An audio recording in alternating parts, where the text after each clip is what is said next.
Sabi ko na mag-people's power yung tao kung halimbawa yung sinabi ni BBM na yung yung decision ng Supreme Court kung sasabihin niya na unconstitutional, doon mag-people's power yung tao dahil yung Supreme Court ay walang kinikilangan yan. How do you say na walang bearing? Ano po yung then natin? Yung proof na first time na pinay nila, yung sinabi nila na confidential pa.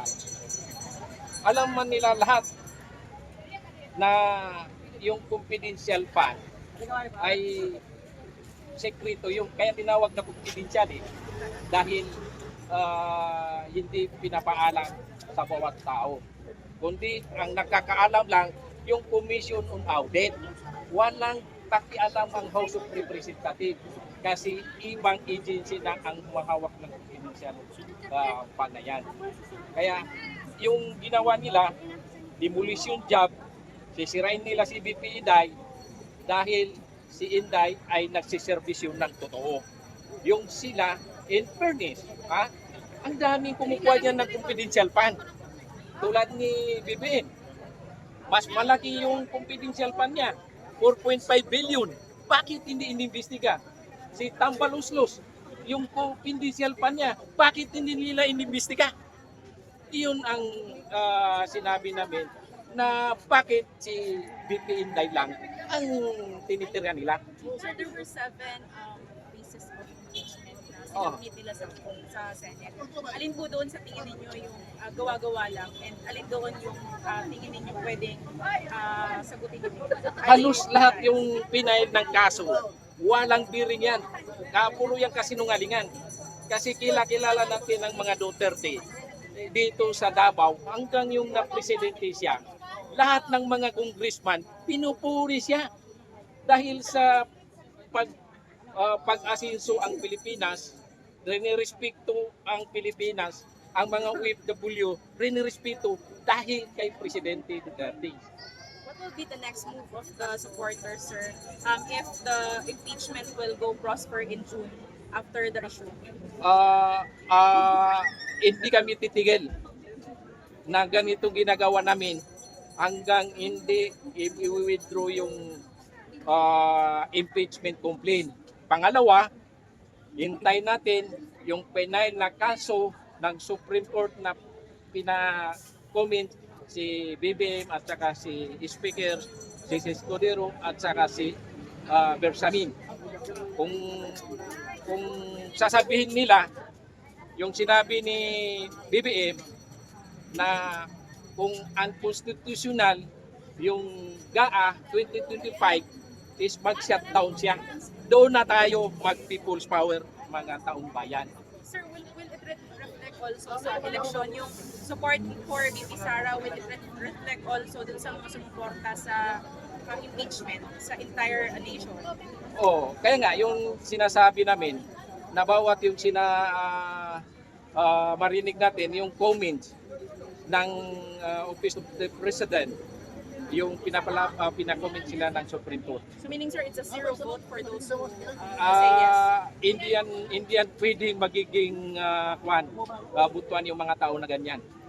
Wala sir, silang sariling paninindigan. Sir, the voters of Mayor BP Sara for this election will no vote para sa mga kongresista na Sure. nag-yes Yeah, for... yes.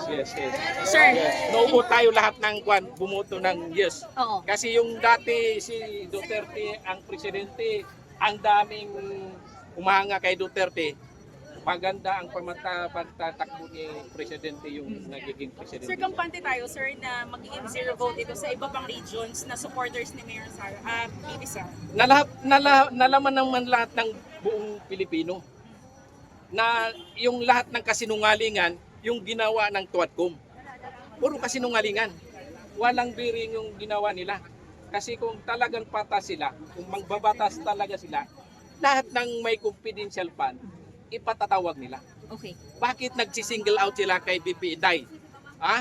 Dahil si Inday nagsiservisyo ng totoo, dahil si Inday ay hindi na nagsasalita. Kaya ganun sila kagago yung ginawa nila sa ating Vice Presidente. Sir, let me rehash that question, sir. Yung mga voters ni VP Inday Sara sa ibang regions, sa tingin ninyo, mag-no vote sila dun sa mga kongresistang pumirma sa impeachment ni Vice President? Madagdagan pa yun yung no votes nila kasi yung 32 million plus na bumuto kay VP Inday, nalaman nila talaga yung katotohanan, magiging 60 million pa yun. Dahil nakita ng taong bayan ng kasinungalingan yung pagbibigay nila ng kaso ng VP Sara Duterte. Sir, mensahe niyo na lang sa mga kongresista na pumirma dun sa impeachment. Mensahe ko naman sa mga congressman na pumirma ng yes na impa-impeach si VP Sara, dapat sana mabigyan niyo ng sagot yung pirma ninyo. Bakit kayo pumirma na paalisin si Inday? Ano ba ang kasalanan ni VP Sara? Kung mayroon naman kayong statement nandito naman yung mga 32 million na bumuto kay Inday, sasagutin nila yan. Maraming mga nagbo-volunteers na magsagot sa yung paratang nila kay VP Inday. Sa mga senador na lilitis po sa impeachment. Actually, ang Senado, nakikita ninyo, minamadali nila pagpasa ng impeachment complaint doon sa Senado. Dahil alam nila mag-adjourn din yan. Tapos alam din naman ng Senado na yung ipinapasa nila hindi dumaan sa injustice. Kasi may committee justice ang House of Representatives. Bago yan ipasa, babasahin muna ng Committee of Justice sa House of Representatives para ma-approvean, idaan kay Speaker Martin Romualdez para ipasok nila sa Senado. Sa tingin niyo, sir, this will not prosper? Sa tingin niyo, Hindi yan mag-prosper, ma'am. Hindi yan mag-prosper kasi hindi dumaan sa pamaraan. Sir, going back to sa sinabi ninyo na possible there will be people power if mag-pursue talaga yung impeachment. Gaano tayo kakampante, sir, na we can attain the people power just to oppose the impeachment?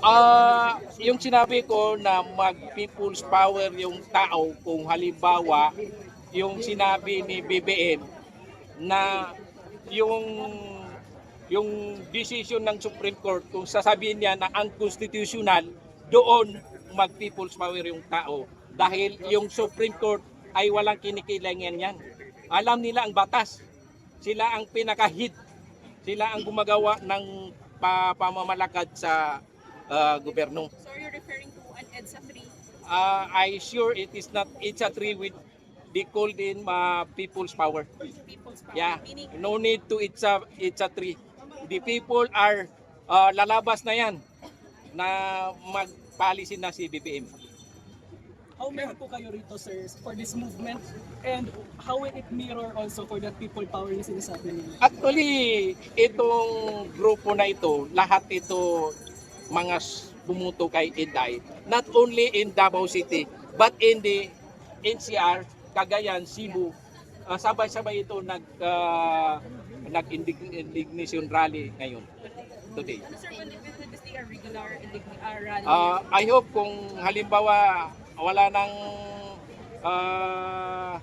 answer yung panawagan namin, is continue na ito. Tuloy-tuloy na ito. Tagasan sila, sir. Ang daming ito,